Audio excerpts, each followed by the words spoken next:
do it. All right. So last time, where I left off, we'd been doing some stuff to the cast syntax, and I'd thought that I'd introduced a compiler bug that made this program crash. And so, whoops, this demo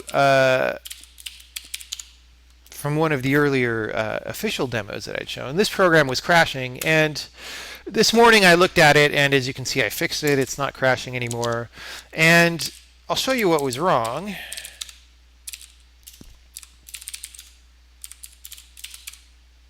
Type info. It was not a compiler bug at all. It was just that the meaning of this code changed. So this is what we were looking at. There was this first routine here, and there was this line of code that said new args.data plus equals n times size of any. And I was so in this mode of the compiler being the problem all the time, because that's what I do all day when I work on this, that I didn't stop to just look at what this line of code is saying, right? This line of code assumed that we wanted to skip past a certain number of bytes, and that this was in U8s, right? Unsigned 8-bit numbers or characters, because it's multiplying by the size of an any, which is the element of the array. Well, once I fix the semantics of this, then you don't want to multiply by size of any anymore. You just want plus equals n, right? And it's just like any pointer math, right? Where if you add 1, it actually adds the size of the type, right? So, as it happens, that was bad news. Although, that's the thing that's worth questioning in pointer math is like, is that actually a good idea, the way that that works in C and C++? Or would you rather just have pointer math always go by 1 byte?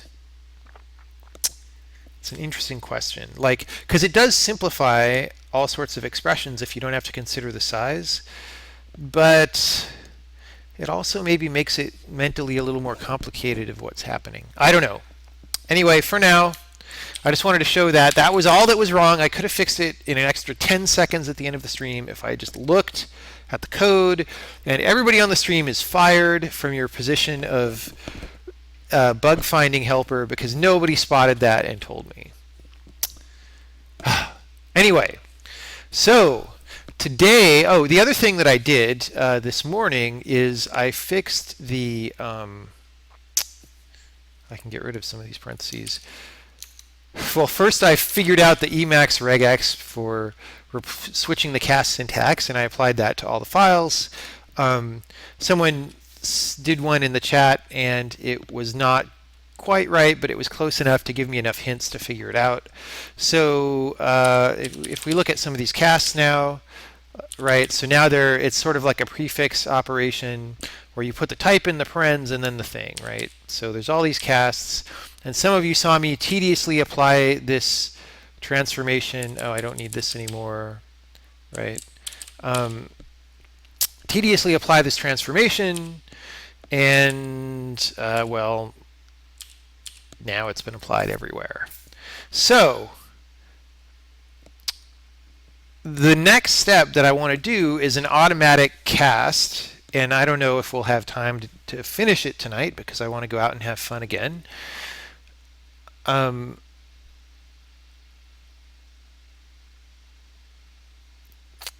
Yeah, someone's suggesting no.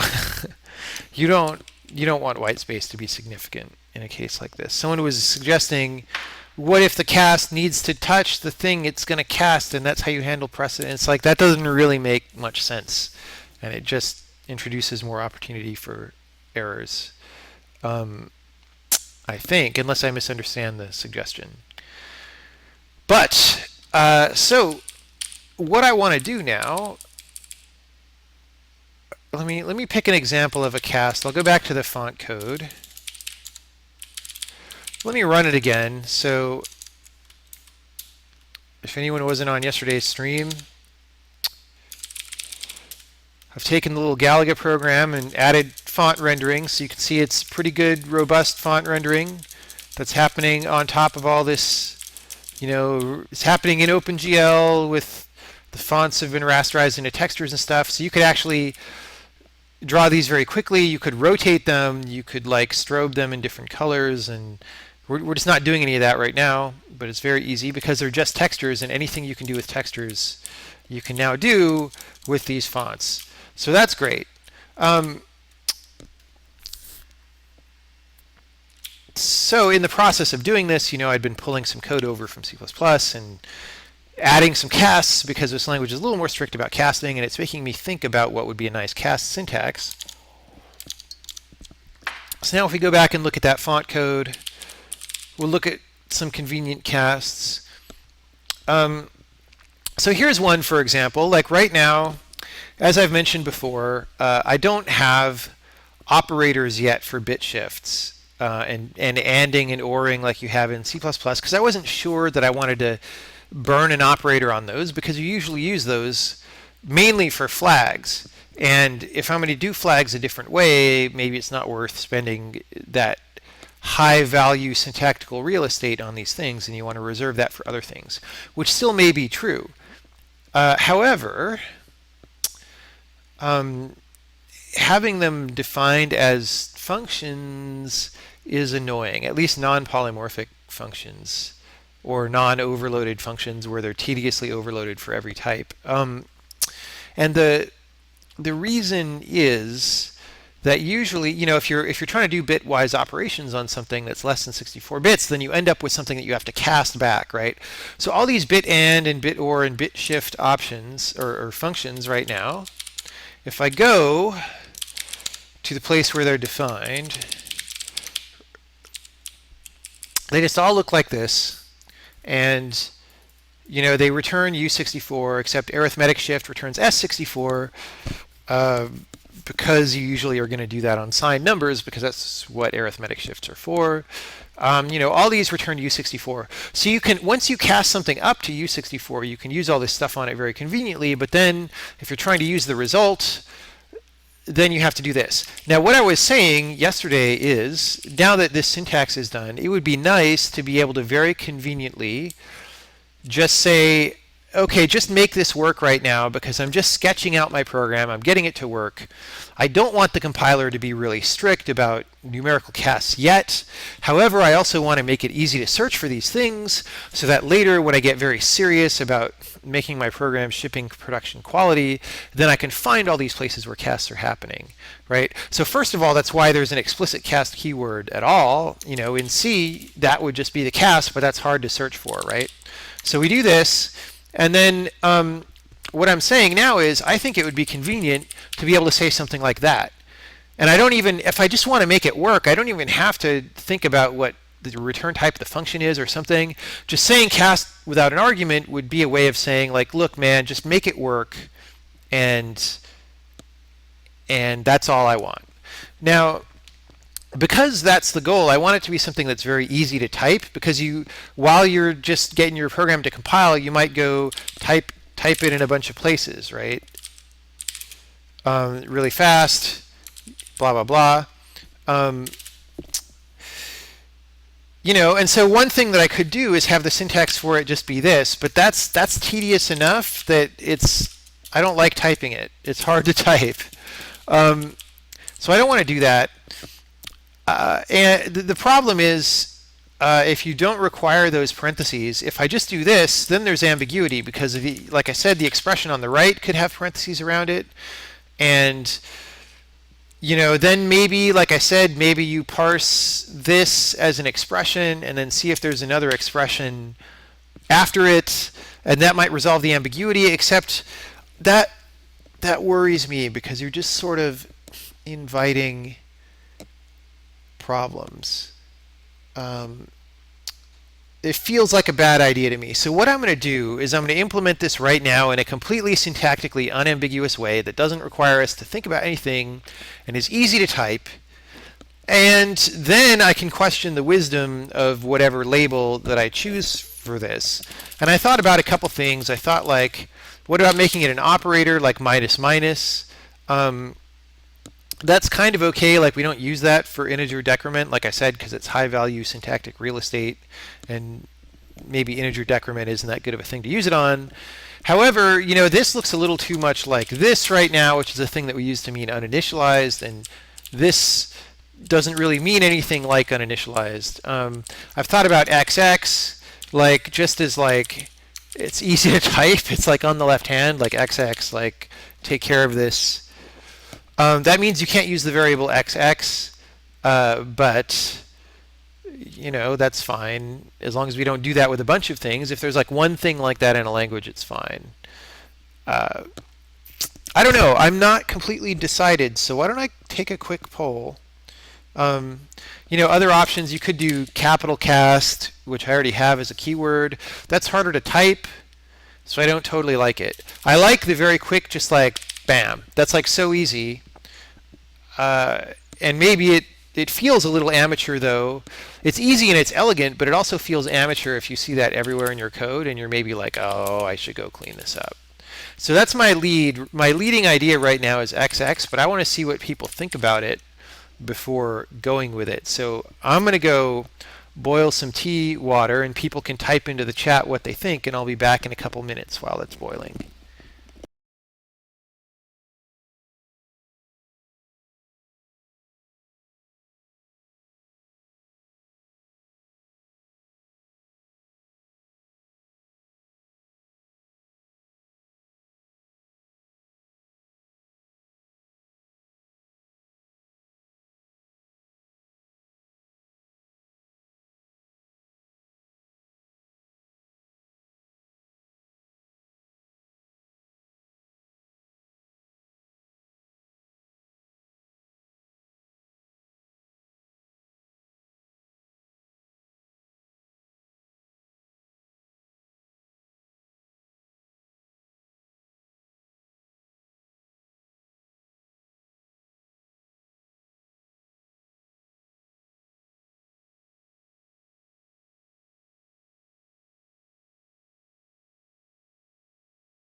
Let's see what people are saying. Question mark, maybe, but I sort of wanted to keep question mark for like option pointers because that's what a lot of languages use, and it's a little bit of a convention. Um, but maybe not. Maybe question mark would be better. Tilde tilde requires hitting the shift key. Question mark does too, but it's only one character. Autocast. Autocast is a lot of letters. People, of course, XX could be an identifier, but so could anything, right? S8, U32 could be an identifier. Bool could be an identifier. Int could be an identifier, right? You're just used to those, and you're not used to XX, so that doesn't mean XX is bad. It just means you're not used to it.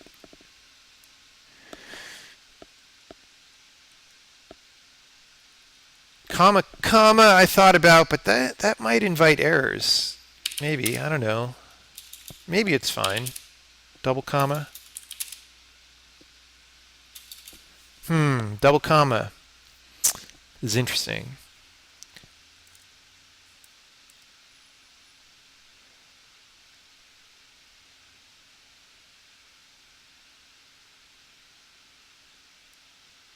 The only problem with double comma, well, I don't know.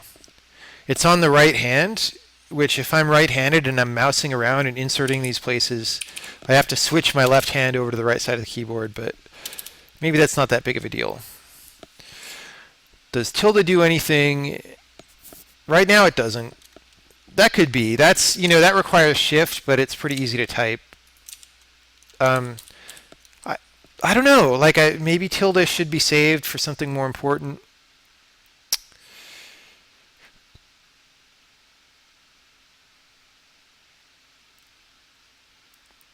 No, so someone's suggesting putting the cast behind the value, and I don't agree that that's helpful because the only reason that works is because there's not a lot in the way of postfix operators. You can only spend that coin once or twice before you have ambiguities behind as well as before, right? Like it it's not a real solution to anything because you can only like do it once. Maybe at the very end we'll decide what the one thing is to spend that on.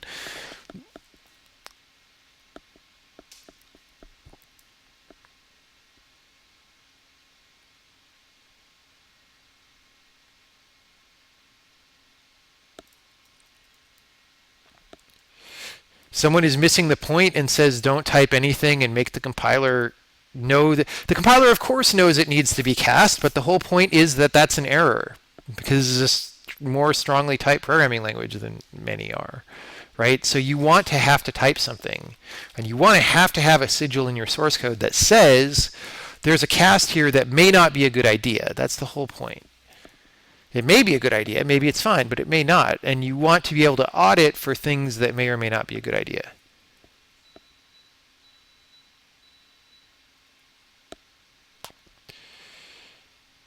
What about backtick? I thought about backtick, and it's a little ugly, but eh.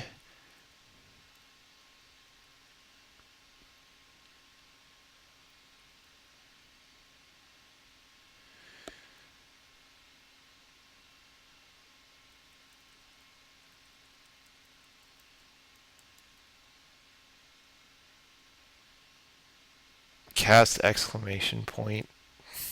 That's hard to type. Acast. Someone suggested cast A. Acast, cast A. Those could work.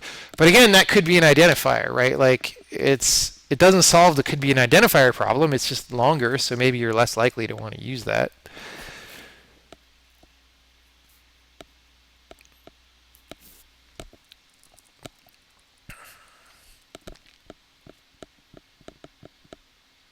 Double underscore. Double underscore. Double underscore might be pretty good.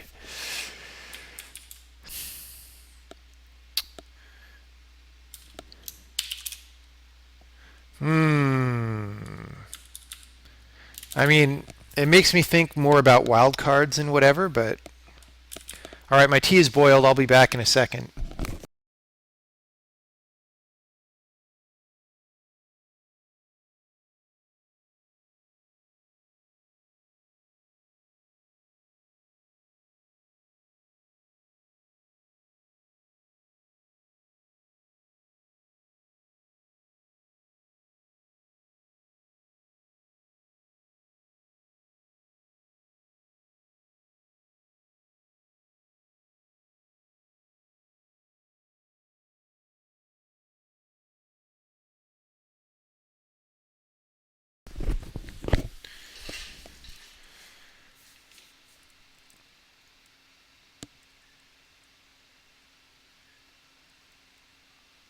People like cast exclamation point.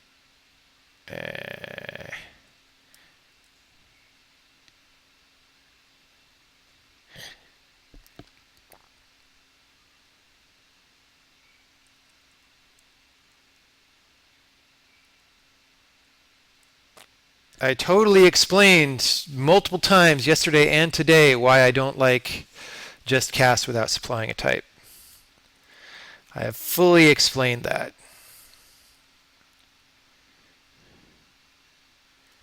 Greater than, less than. That I can only really type with my right hand. That's uncomfortable. Like if you're mousing around. I don't know, maybe I shouldn't cater to people mousing around.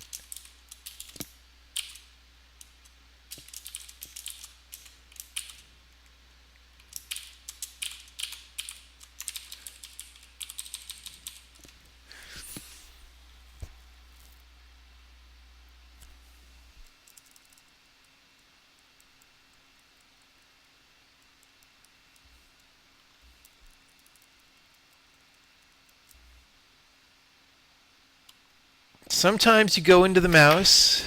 I do sometimes.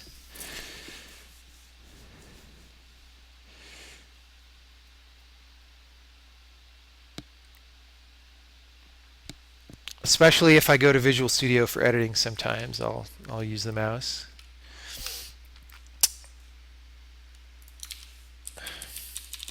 Okay, well, we get to decide something real soon. I'm not sure.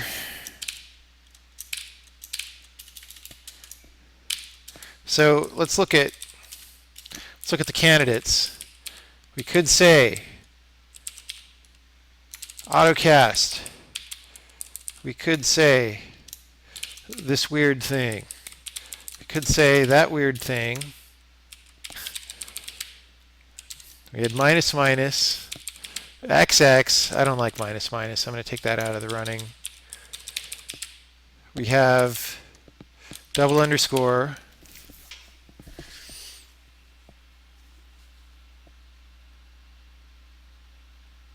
Yeah, I don't want to use question marks because I have other plans for question marks.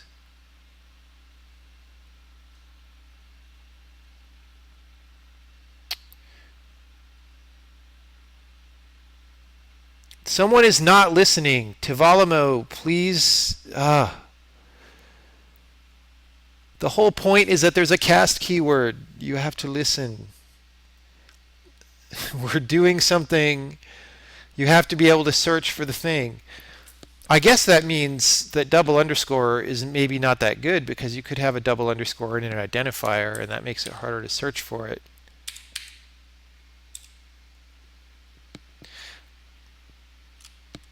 I'm going to go for acast for now because that's the least wacky. And if it's too much typing, I'll change it to XX or something.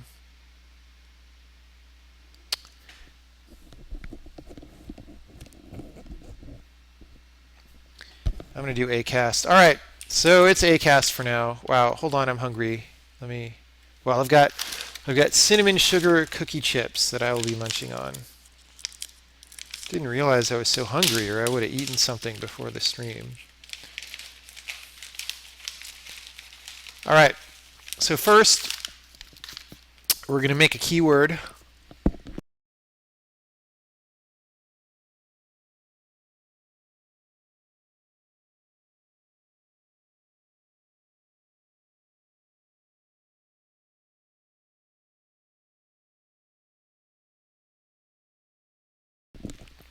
And then we're going to use a keyword. Although, if we're going to type all of acast, I'm second guessing this. Like, is that really that much? Is that worth a keyword as opposed to that? I mean, maybe it is, but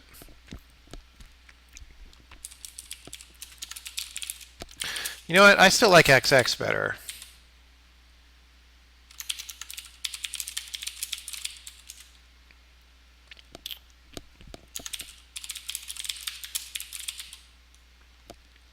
Yeah, the parens lose it for me, but by the time I...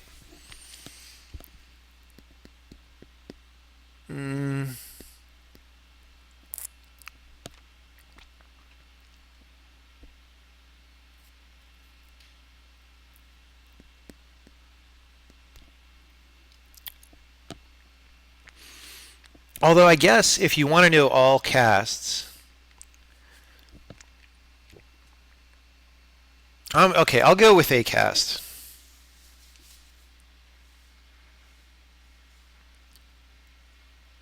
What are you talking about when I return to add the casting later? Oh, I see. You mean if you're editing the source code. Yeah, it's just I don't want to front load that. I'm going to do acast, and I'm going to see how I like it, and whatever. All right, so let's go to Lexile Analyzer.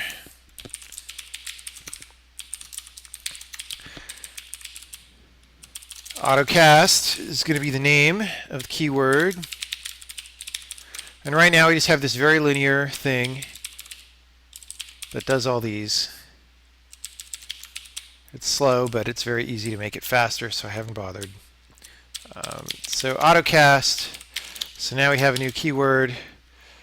No surprise, that compiles. All right. What program are we going to test this on? We'll test it on the... We'll test it on this. Why not? All right.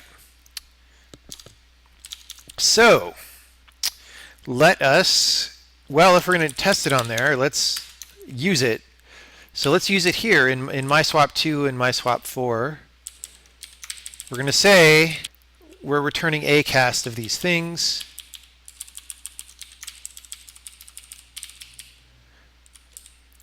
And that's it looks weird. I don't like a cast. I like XX a lot better, but I'm not going to care. Maybe I'll stealth change it to XX after the stream is over just to spite everybody. Yeah. Anyway. Okay, so now this obviously should not parse. Yep, syntax error in the return, line 94, which is there. Doesn't know what to make of our new keyword. So let's tell it. Let's go to the parser.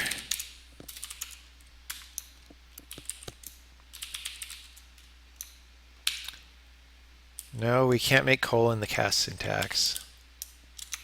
Someone suggested that, and I do not like it at all. All right, so any kind of cast. Actually, no, you know what? I'll not put it in the same, because this is slightly different enough. All right, so if it's autocast, we eat the word autocast, we make a cast node in the syntax tree. I'll put a flag on it just to do that. We probably don't need that flag really, and we don't eat parens or anything, right? But we do want to set this target type, right? So the cast has an expression, which is what you're casting, and the target type, which is what you're casting to, and we want to make a new type in the system. At least this is my best guess right now. Well, with this flag cast as auto, no, we want to, basically I want to make a new type, I think, that says anytime that you type match this against another type, just jam that other type in here, and then we're done. So we're going to make a new thing called type def autocast. All right, so now we need to define this flag and this type def autocast. So in parser.h, we have our cast is flags, and we'll make an auto. That's 4. Let's line these up, because why not?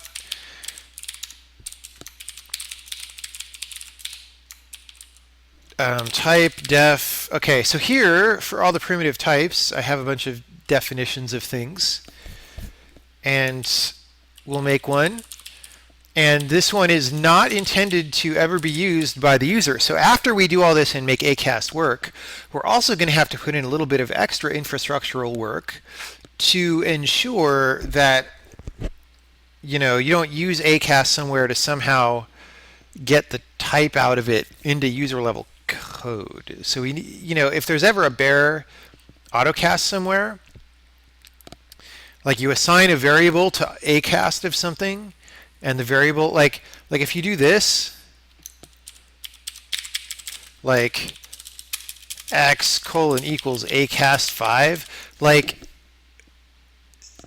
for now, I think I'm gonna just give you an error if you do that, because it's supposed to infer a type for x, and acast is supposed to match against something, and it's like it has no idea, right? You have two autos depending on each other in this case. So in this case, I think I will just say, look, you can't do that. Like, we could also strip the acast and just say it's the same as if you did x equals 5, but let's keep it simple for now. I'm going to eat another cookie.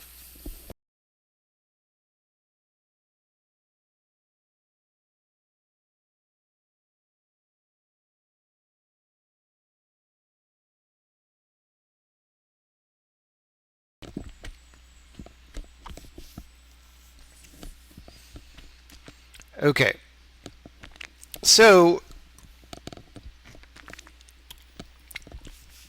we have to make this type def autocast. So there's the header file.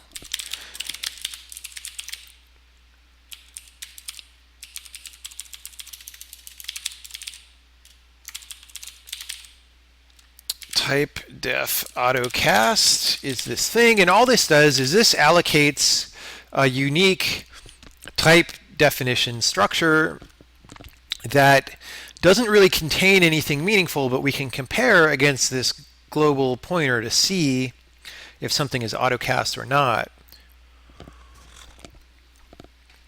Let's make sure that compiles. All right, so that's good. Now, we get to use this.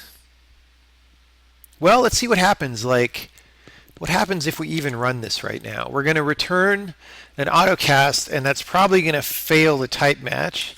Or we might even get a crash if the compiler isn't bulletproofed enough in particular areas. Nope.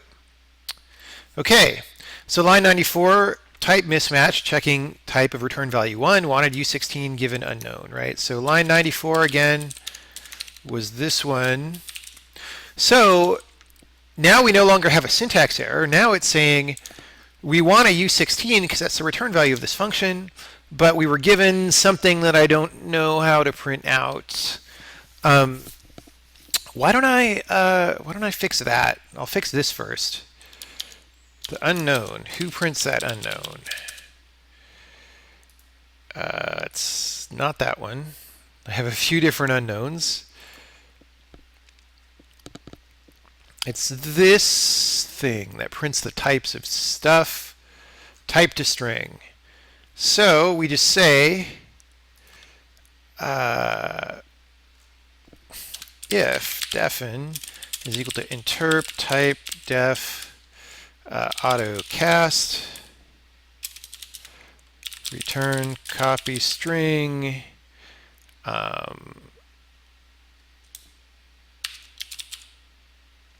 autocast. I don't know. It doesn't really matter that much what the cosmetics are of what we print. We'll just say that. Oh, I am interp. That's why. I was wondering why my completion wasn't going off. All right, so we'll do that again. All right, putting the parens there.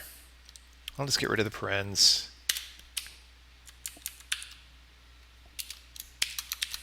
All right. So if this ever pops up, even if it's due to a compiler problem, I'm not sure that this error would ever come up during legitimate regular use. But let's say we have a compiler problem. At least now we'll get more accurate reporting on it, which will confuse us less.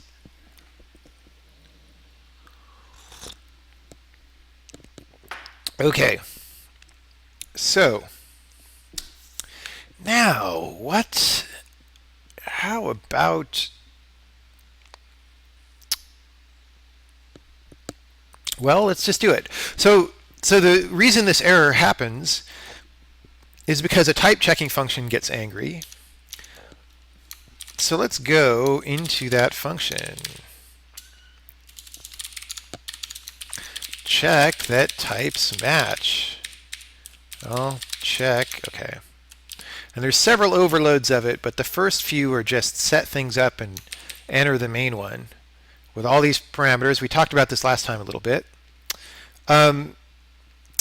Okay, what about polymorphism? Does this...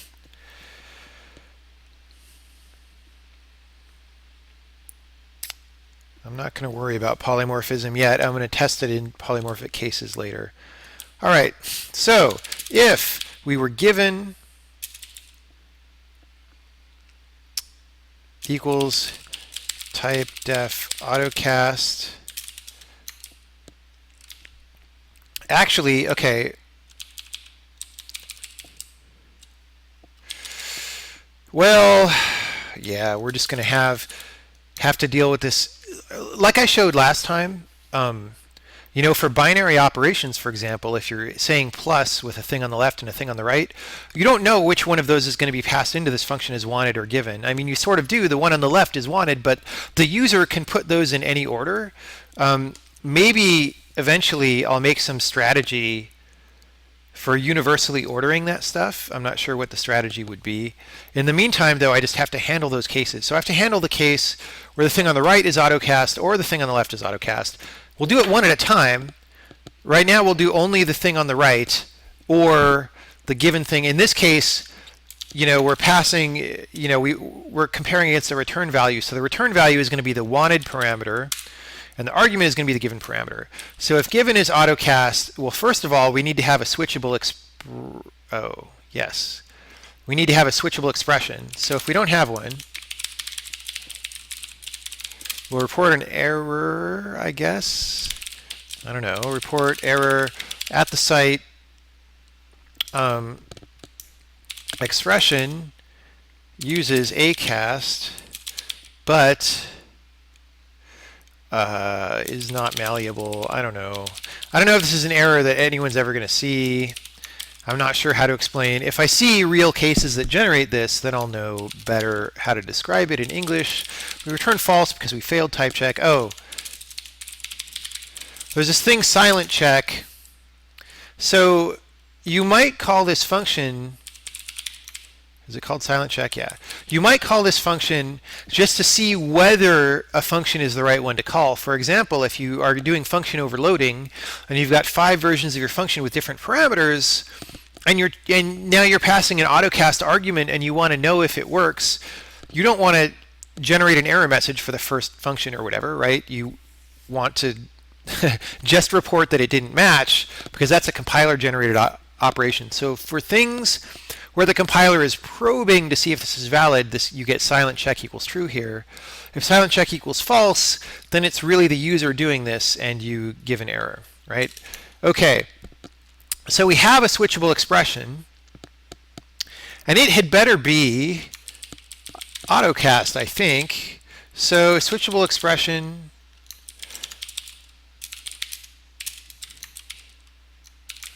we're going to get what's out of there, because that's a pointer to an expression. If the expression's type is not equal to AskCast, we're going to say report error expression has type, oh, this has an underscore. I hope somebody caught that. Has type AutoCast, but is not itself a cast. This is an internal compiler error, I think. Internal compiler error. Someone failed to deal with AutoCast on the way up. Maybe there's some cases in which, yeah, I don't know. There's going to be some weird things, like, what happens if somebody types like x equals minus AutoCast 3 or whatever. Like, that's a unary minus, which doesn't really make any demands on its type, apart from that it's an integer, or acast, I guess is what we're saying. Again, I think eventually I'm going to just give you an error for now for this, but maybe we want this to make sense and strip the AutoCast. I don't know, man. We'll deal with that. Anyway, so someone failed to deal with AutoCast on the way up, and return false. And let's triple check if expr auto static cast asked cast expr. Note how much code we're writing to just handle error messages. Like, that's pretty important in a compiler, actually. If asked cast, what are they called? Cast flags. Cast flags. If it's not,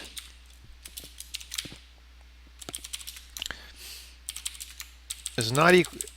If it's not and cast is auto, then we have another internal compiler error.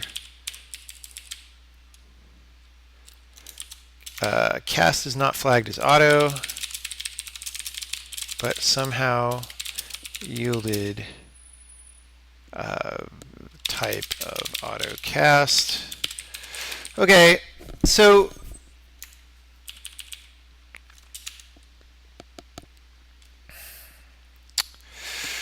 now we know that we really have what we expected and what we wanted. Because we have this flag cast as auto, I'm going to assert that asked cast, what's it called? Asked cast target type is equal to interp type def auto cast. This should not ever be something that goes off for a user, this assert, right? If this assert goes off, then it tells me as a programmer that my invariant, that this flag should always be set when this type is set to this. Oh. No, actually, because maybe I want to keep this flag after I shove something else in here. So actually, no. Oh, and never mind, because we already know that it's type def autocast because we checked it up here. What we really want to assert is that given is equal to asked cast target type inferred type. Okay. Now we've checked all these preconditions, and we will now say, this is a part where I'm really not sure if I'm doing the right thing. So normally when I'm going to cast something, I actually make a new cast node and stick it in front. Now we already have a cast node, and so I'm just going to swap something in for this pointer. I'm going to say, I'm going to interp report info for now, cite cast, a cast resolved at this location, so we know when it's working. And I'm going to say ask cast target type equals given inferred type. Oh, we only want to modify it, I think. I don't know. Ooh, this is going to break with polymorphism, I think, because... No, because we copy the... Okay, this should work fine. Like I said, you do silent tests sometimes to compare if something is a valid, function call or something. And if polymorphism does that, and then I overwrite this, and then you don't take that function call, and then you return, you might have stuffed a type into somewhere that doesn't want that type. But I don't think that'll happen. Maybe it will. Who knows? Anyway, we've got a target type now. We return true. We did not actually switch our switchable expression, but we modified its type. And this should not cause any problems with the general process of iterating over flattened expressions, which I talked about a couple times ago, because I hope somebody caught this. Wanted, nobody is catching these, or at least not messaging me, because wanted inferred type is already inferred, obviously. All right, let's see if that compiles. It compiles. Let's see if that runs. I don't even know what this is going to do. Hey, look, it worked. The code works. Yay. It does what we expected. So acast resolved at this location, acast resolved at this location. So SUN commit total victory overall. So any questions about what we just did before I go on and I want to test this in some other cases, because right now we've only tested it in the case of a return value, which may not be, there may be some other type checks that, like for example, I haven't done the binary operations yet, so we have to make that work for sure. I am the master of the high quality commit messages, yes. There's no question about this. Let me give you guys another minute or two to drop in questions, and then I'll continue with making the binary operations work on the left, for example.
int casted to an array, what'll happen is that the compiler will tell you that is not a sensible cast. It just won't work, basically.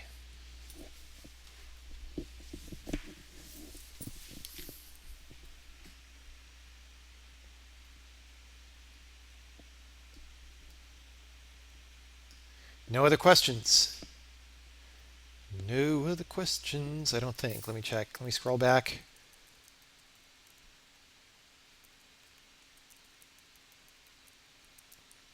I don't see any other ones.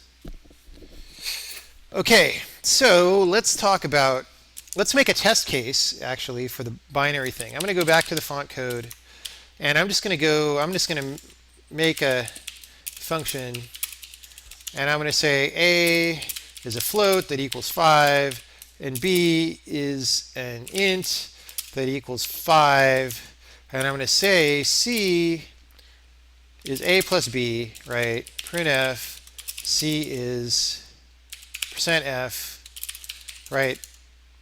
And I'm gonna call this every time I draw text. So we're gonna be spammed with it, but we're not gonna be spammed with it yet because this will not compile, right? This is exactly the sort of thing that many languages will autocast for you without needing anything, but that we've decided is probably a bad idea. So it's gonna complain. Number mismatch, float versus integer in binary operator plus. Okay, now if I do this on the right, that I am claiming will work, probably. Because we've got, this should be wanted, maybe this is not right, but this should be passed into that function as wanted. This should be passed in as given. The int will get casted, therefore, to whatever wanted wants, so they'll both be floats, and then we'll get 10 here, if that works. Ooh, no. Well, someone's unhappy.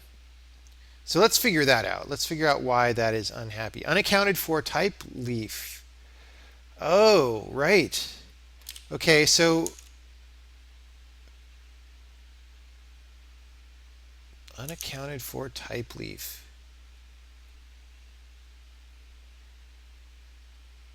So somehow our autocast type made its way up somewhere that it shouldn't be. Someone's saying, will this work in this case with this complicated expression? Depends. We have to see. I didn't read the expression because it went by really fast. It shouldn't matter how complicated the type expression is. It should work for any type expression. The thing that matters whether it works or not is just if the compiler knows what the type is supposed to be. That's all. If you can say clearly what it's supposed to be, then it should work. Okay, so let's figure out what the hell's going on here. Unaccounted for type leaf. Who says that? Unaccounted for type leaf.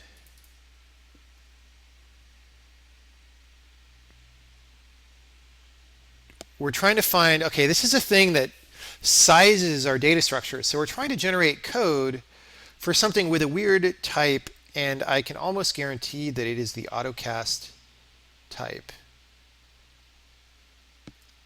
which is not good.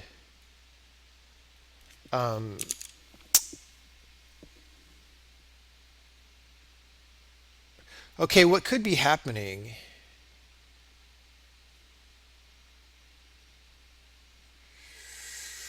Okay, so I wonder if there's somewhere simple. So binary operators are one of the more complicated cases, and the code to resolve binary operators does a few extra things that most things don't do because binary operators are so overloaded, right? Like you use them for pointer math, for example. And, they mean things for ints and floats and whatever. So I'm trying to think, is there some place else? Let's test this for a different place first and see if it's common or not. Let's make another, okay. We'll make a function called Barzel that takes a float. Barzel says x is here. So we're going to see if this works. And that may give us a clue about what's going on, and then we'll come back to our original test case. So we're going to say b is an int, and we're going to say Barzil b, right? So that should not compile once again because it's a type error, right? And this is why you really want this thing, right? So we've got error, float versus integer, checking argument 1 of call to Barzil. That's exactly what we want. So now I want to say acast b.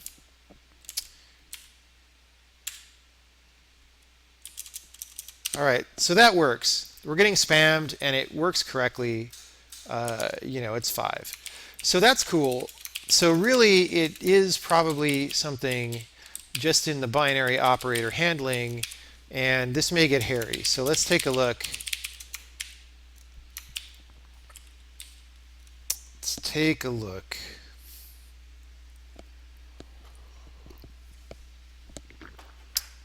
So, oh, right, and like some binary operators are assignments and some aren't. Like, this is the most hairy kind of operator code. All right, so if it's a numeric operator, we check for pointer math, and oh man, checking for pointer math might get confused by the presence of an autocast as well, but we'll delay that. We'll do pointer math after this numeric math thing. Okay, right, like, yeah, if it's an assignment, then you don't want to cast the L value, otherwise you do, right? So I think on a stream before, I actually did this. This was a bug, and I fixed it here, right? So here we check that types. So what is this case here? If it's plus, or it's so actually, we should be going through this code path, I believe. Okay, so if that's the case,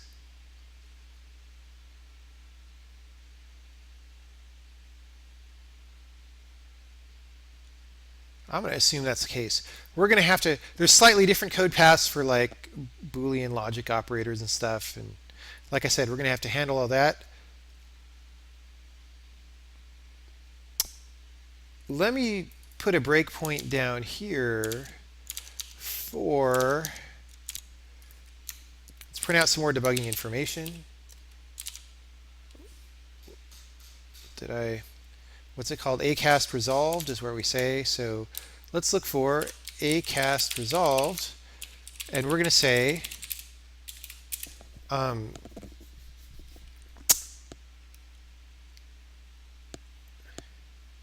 expr s is %d.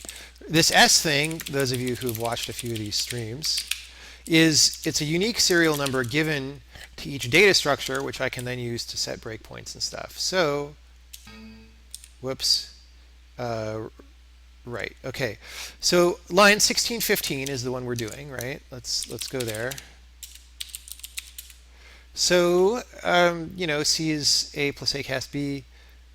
That's the thing that's failing. This is the acast that's failing. So on this line, 1615, the expression that we're putting the acast on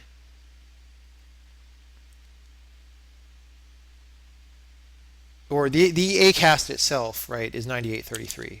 So what I want to do then is I want to go back to this line that does this most solidified type stuff, because that's some new code that I just added that may be wrong. And what was that number? What was that number? 9833. So we set a breakpoint here for binary right s is equal to 9833. So it should stop it at only that place. This is an old breakpoint. No. All right. Oh, because, right. It's not actually the binary. Shoot, like, it's not actually the binary. It's binary. Oh, wait, did I say binary right? I said binary right.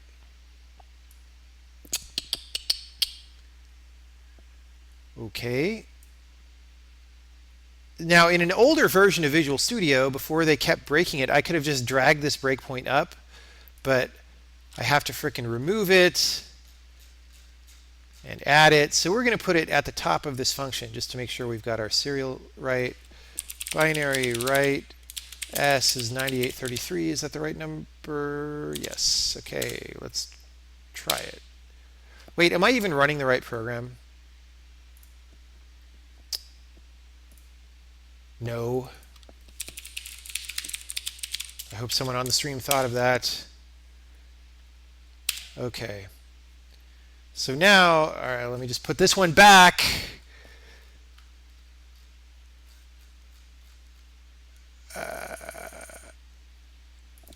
Binary right S is equal to 9833. All right, so here we go. Let's make sure our types are what we expect. Binary right inferred type. Oh no. Right. Okay, we changed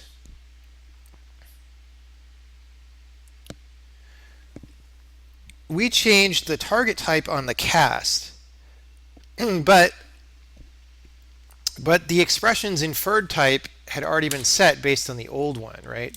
So binary right is our cast, right? So if I go here, it's ask cast, right? So in the debugger, I can cast that to cast and see what's in there. And I'll show you that these are going to be different. So the inferred type is as you step through the AST, abstract syntax tree, and infer the types for everything, you fill in that type on every node. Every node has this. Now, I got the wrong thing. So we had to infer the type before we passed it to type checking, because type checking isn't going to know what to compare if we don't infer the type. But then we changed the type on the cast but didn't change the inferred type. So our inferred type is 327ODO, but our target type is 328448, and that is no good. So I made a mistake back in the original thing that I did. Right, so we basically need to do this.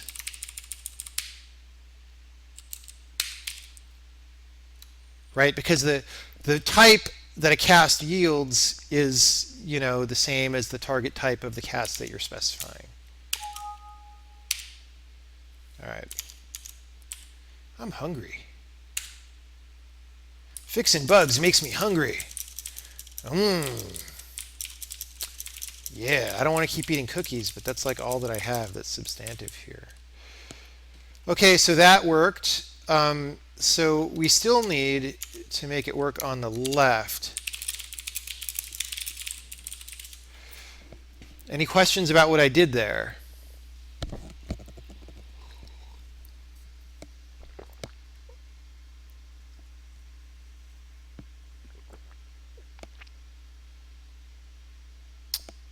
Anyone? Bueller? Pseudonym 73 is saying stuff about cast versus acast and dissing this language by comparing it to PHP, but dude, I'm totally going to change it to XX later, and then you'll be even more irate. So, yeah, shooting bugs, shooting bugs.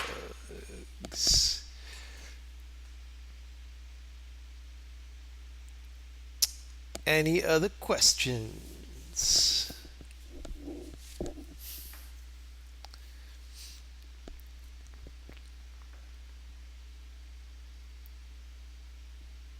All right, apparently not. People are joshing around. I've got a little more time, so I might as well completely finish this functionality, hopefully, and make it work. So let's go. So now we also want to be able to put acast on the left and turn the float into an int, right? And then print out an integer here. Oh, and then we also want to handle this, right? That should just be an error, because like what even do you want from that? But, oh, sorry, this one should work, and it won't work is what I'm claiming right now.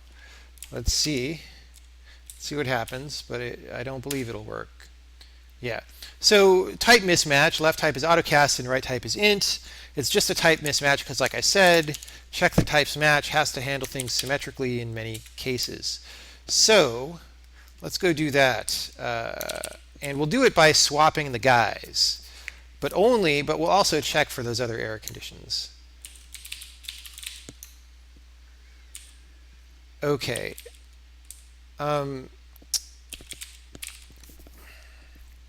So we're going to say if wanted, okay, autocast stuff, begin autocast stuff,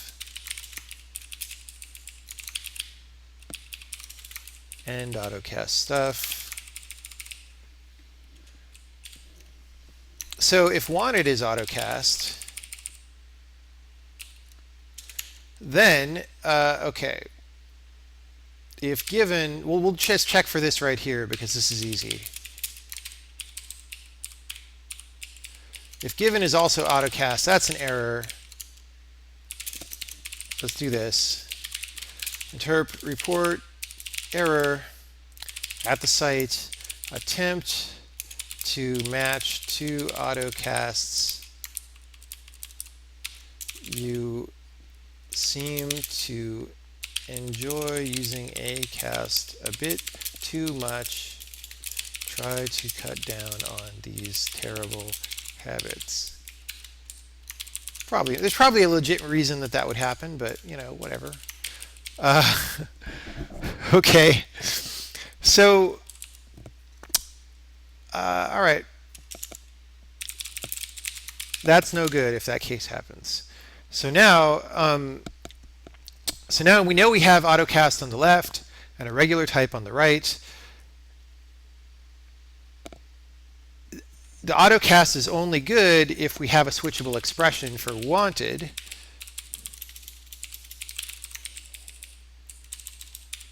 So if we don't have that, we're going to report error, site attempt to use acast on an expression that is not modifiable. Again, this is not a good error message, but we'll see when it turns up and what it feels like what those cases feel like, and that'll help us describe the error better. Okay. Now, if we have a switchable expression wanted, that means we know that we have a switchable expression given. So I'm just going to assert that. And then I'm going to do the swaparoo.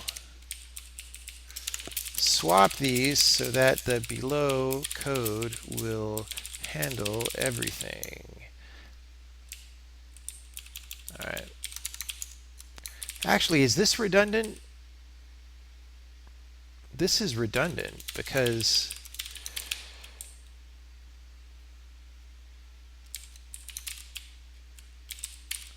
all that is redundant, right? So if wanted is autocast and given is not autocast, then we switch them. And then all this stuff down there we'll check to make sure that we have a switchable expression and that it's flagged and all that. So this possibly works. Yay! All right, so that's it. That's, I think, all that I have for you today, unless people have some questions. Oh, let me test this. Oh,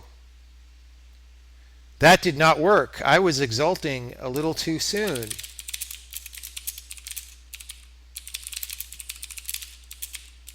That's not correct. I was exulting. I don't know. I was a little too prematurely ecstatic. Okay.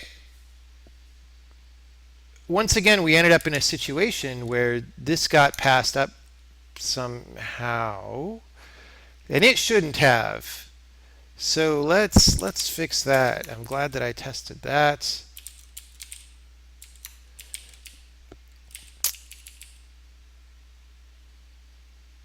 Why did that not work? Wah, wah, wah, wah, wah. Wah, wah, wah, wah. Okay, we're going to set a breakpoint at line 1617. That's where this is.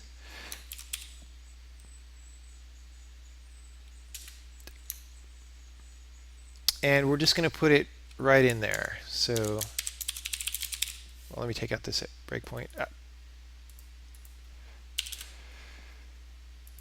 So we're going here, breakpoints, condition, given, oh no, site line number is equal to 1617. What?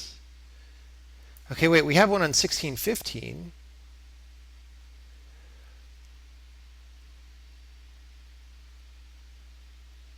Oh no. Okay, we have, I think my precedence code isn't working because I didn't consider a case here. Here's what I think is happening, is this is parsing as this,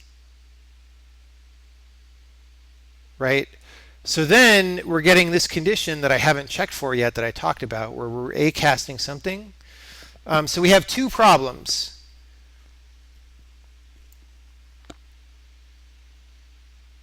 I don't know why we have two problems, because this should be handled.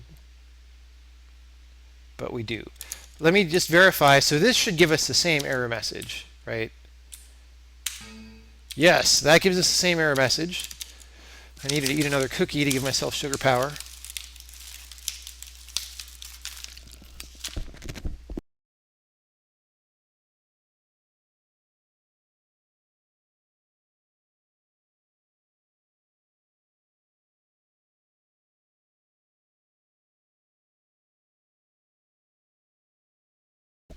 Okay. Now, just to verify that this is the problem, let's do this, right? So that should generate our error message. No!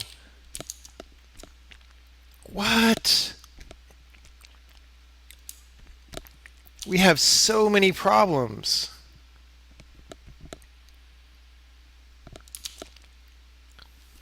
Wow, or maybe they're all the same problem. Maybe it's not a precedence problem.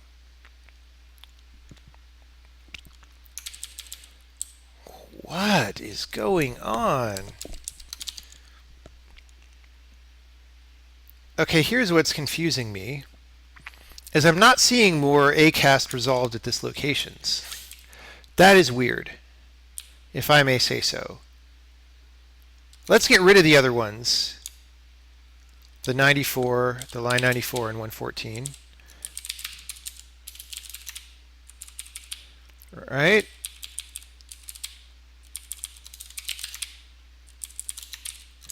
So we only have the new ones. Okay, so we got one at line 1615. So we get that one. We are not getting one for this D down here. Why not? How are we not getting A-cast resolved at all? I know why. I hope you caught this. Nobody on the stream caught this. Oh my God. The very first if statement in the type checking, which totally made sense when I typed it months ago, is that if the two types are equal, if they're pointer equal, they're pointers to exactly the same type, then of course they match, and we do not have to do any of this checking at all. That is handled way up here. It's not the first if statement anymore. Where is it? It's here. So, and that was just like, hey, let's be fast and let's skip a bunch of complexity.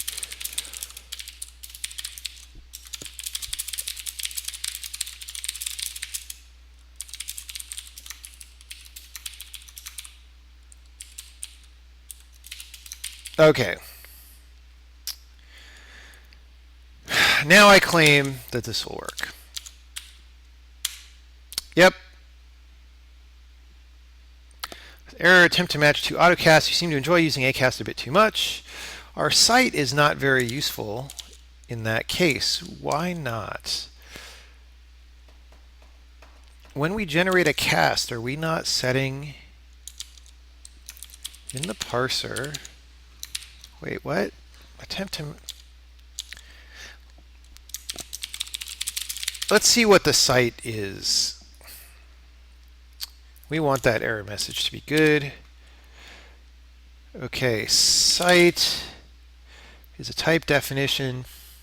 Oh, it's... Why are we passing in the type as the site? Oh, because... Wait, no. We're not passing the type as the site. We're passing... So site is ODO. Let's make sure that's still true. 337 ODO.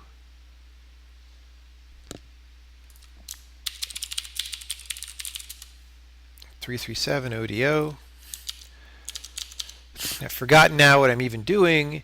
Okay, I'm trying to figure out why this site doesn't have a useful place. Well, we're printing null file 00, which is not very friendly. Why are we doing that? Why are we doing that?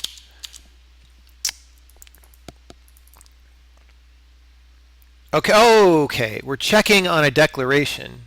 Okay, this is exactly that last case that I was talking about.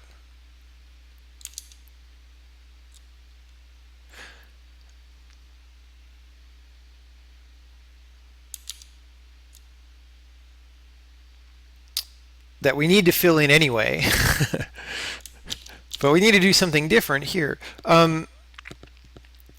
Really? What is... It's a type definition?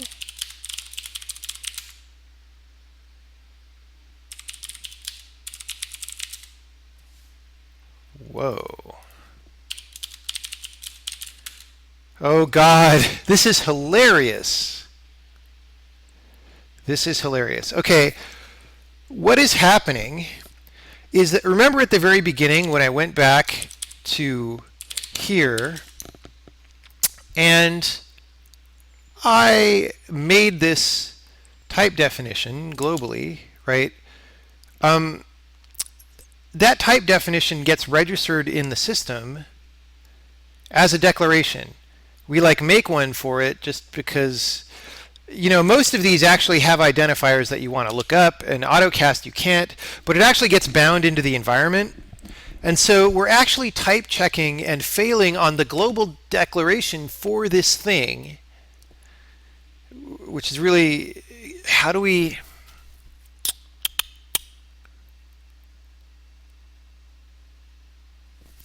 Well, okay, this is really silly, but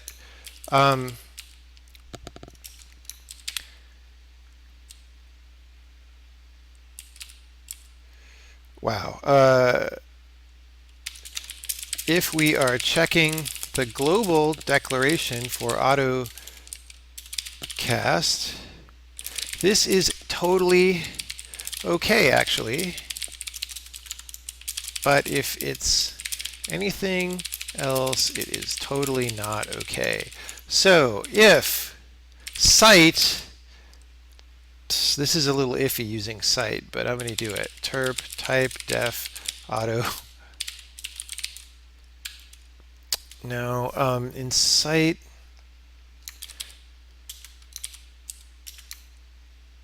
yeah, that's probably the right thing. I think this will work.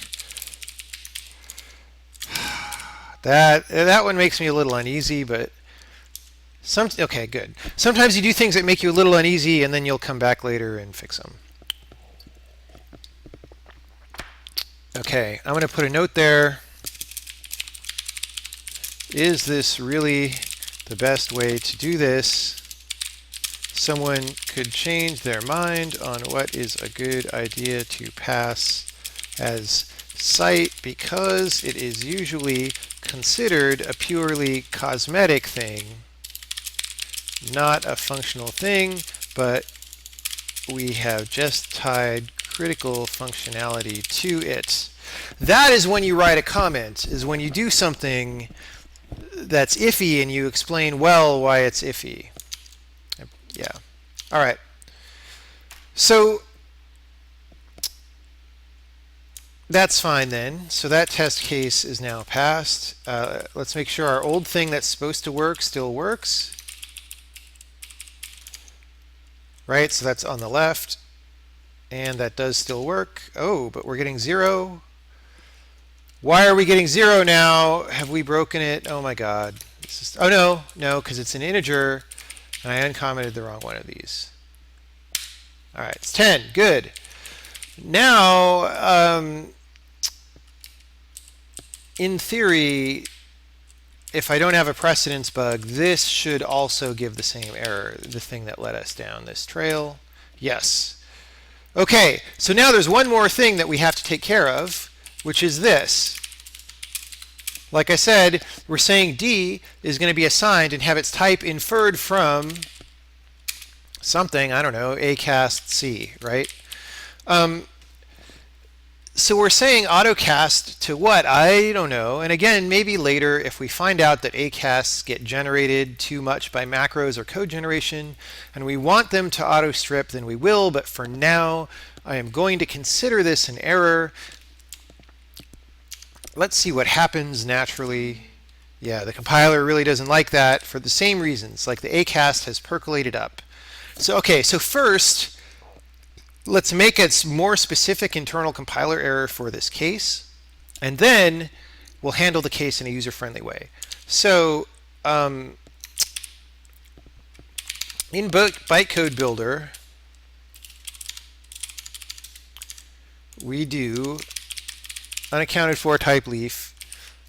We're not going to do that. We're going to say if it's type def autocast, we're going to do an error. Interp report error at this place. Internal compiler.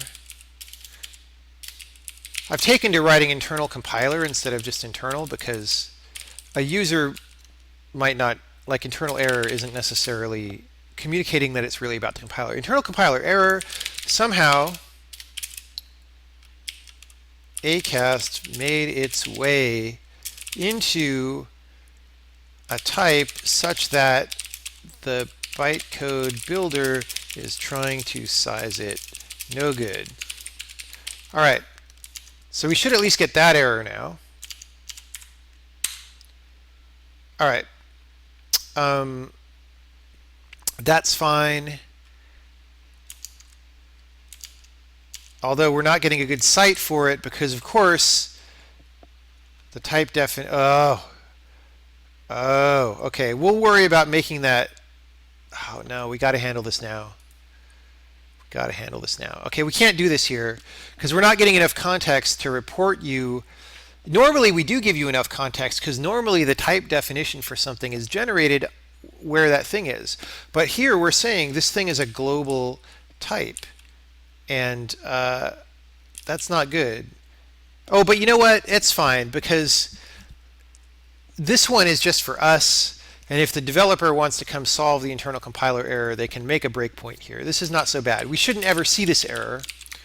So now we're going to go do the user-facing one, which will require more context. And I think we put it at the declaration level. I think we go into here.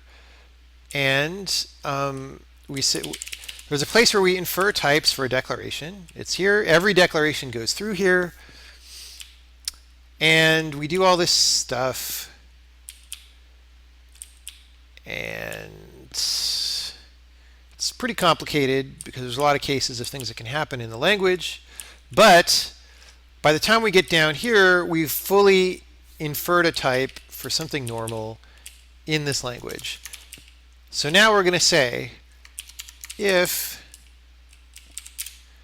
we successfully inferred the type and that type is equal to autocast, we're going to report an error at the declaration declaration infers its type, but the expression uses acast. You please eliminate the acast, right? I don't know. Like I said, maybe we want to let people do that sometime, but whatever. So now, I'm not obviously doing any kind of control flow thing here, but because we reported an error, we won't then go on to the sizing phase for all this stuff. There we go. Oh, but why does the declaration, why are we not getting a good, oh, because this is the declaration, the global declaration for, oh my God, okay. If this is the global declaration of acast's type, we are fine. Otherwise, we are very not fine. If decal expression is equal to interp type def autocast, things a hair more complicated than you would prefer. Maybe we just shouldn't bind that as a symbol into the global scope, but there are reasons to do that about simplicity of the system, like maybe if you walk the thing from the root, you should be able to encounter, by traversing that graph, everything that you could ever care about. Okay, so now we have good site info. Finally, error declaration infers its type. All right, so now since this feature is done, I'm going to go get rid of the resolved at this location. And that's it. Just in time for me to go out and go dancing after eating some janky food at the Whole Foods Hot Bar. Do we have any questions? Is seemingly ready for prime time. I'm sure there's going to be some use cases that I didn't think about where bad things happen. I didn't test this with polymorphism at all tonight, but I'll do that over the course of time and we'll see how things go.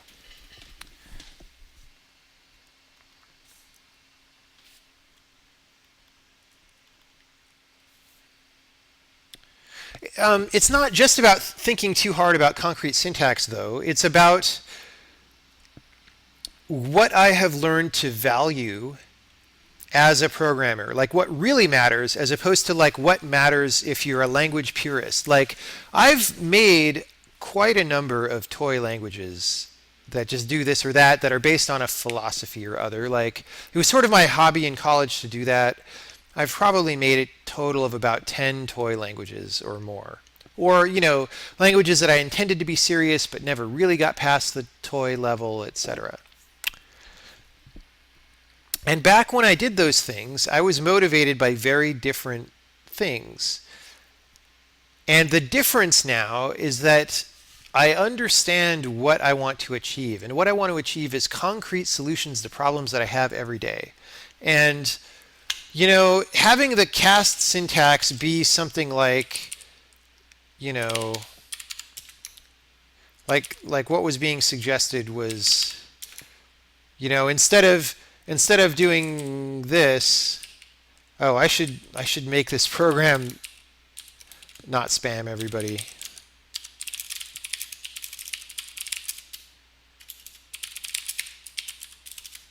Let me run it to make sure it runs. Huh. All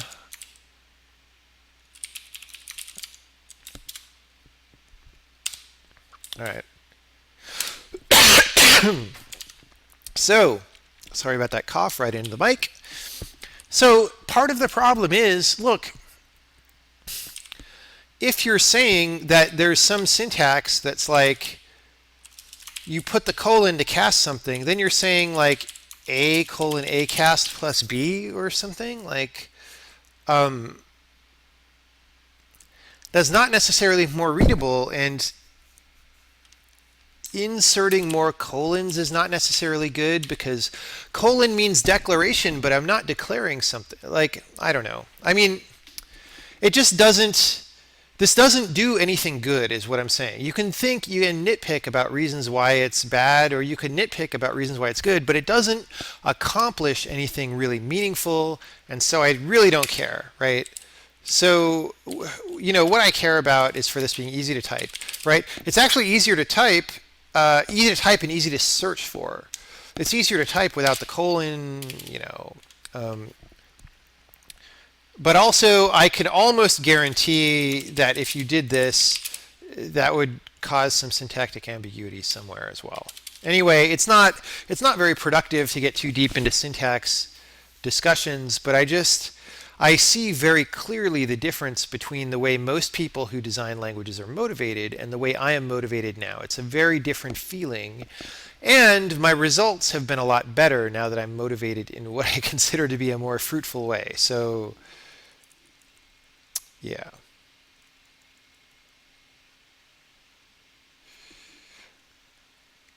Will the autocast type, what happens if you do acast, acast, acast A? That's a good question. I did not test that. Probably it confuses the compiler. No, actually, probably it works. Let's try it. I think that probably just works. So let's make sure this runs still. We're calling Fusel. Oh, let's print C so we know it's working. Right? Okay. So C is going to be acast, acast, acast A plus B. I think that'll work. No.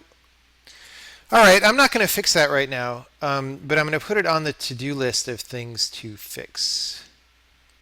I wonder why it doesn't work.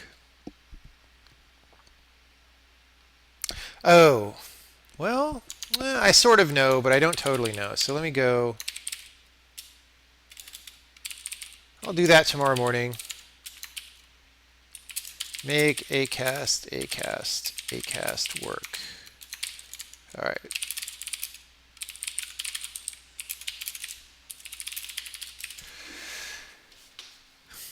Will the autocast type show up when you go through all the types in your program? Well, you would be able to see it in the global scope as you iterate things, but it should never show up as the type of anything, not any concrete thing in your program, because that was the whole point of those last few error messages is it should never survive as a type to the point where you actually have concrete data structures. Now, there may be reasons to manipulate that as a type at runtime, and we'll talk about those later. That's another reason why I want it bound into the global scope. But for now, you should not ever be able to encounter it. Like in that type info demo we did a couple months back, you should not ever see the type of a variable being autocast. That should be impossible. Now, of course, it's happening like right here somehow, so we need to look at that. Oh, I know why. It's because we didn't remove the acasts from the tree. This is actually trivial. We didn't remove the acasts from the tree, so it's seeing an attempt to cast from acast to acast, and it just doesn't know what that means. That's all that's happening. Whereas a cast from acast to acast should... Yeah, I need to look at exactly what their layout of the data structures is, but it should be a relatively trivial case to fix. But I want to eat and go dancing. So I'm looking for more questions. I'm not really seeing them.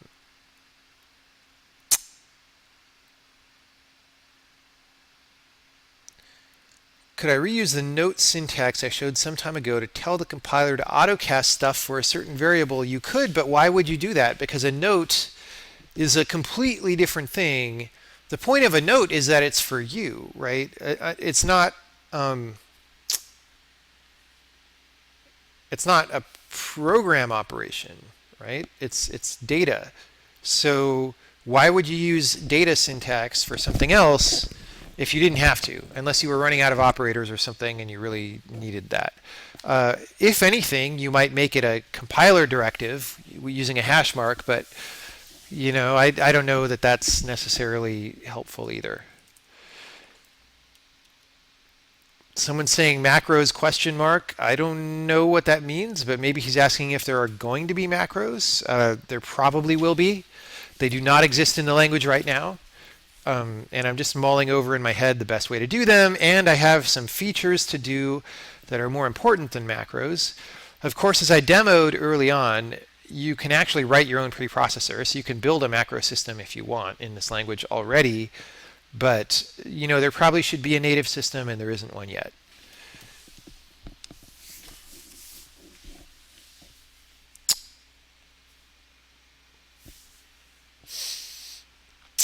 No further questions. Awesome. Thanks, everybody, for coming by. If you missed part of this presentation, it'll be up on YouTube again tomorrow, hopefully. And I'll be fixing this little bug tomorrow morning. And, it's been fun doing little one feature at a time, things like this. So I'll see if I can do some more streams where it looks plausible that one whole feature could get worked out. Because that tends to be nice. Did I check in all my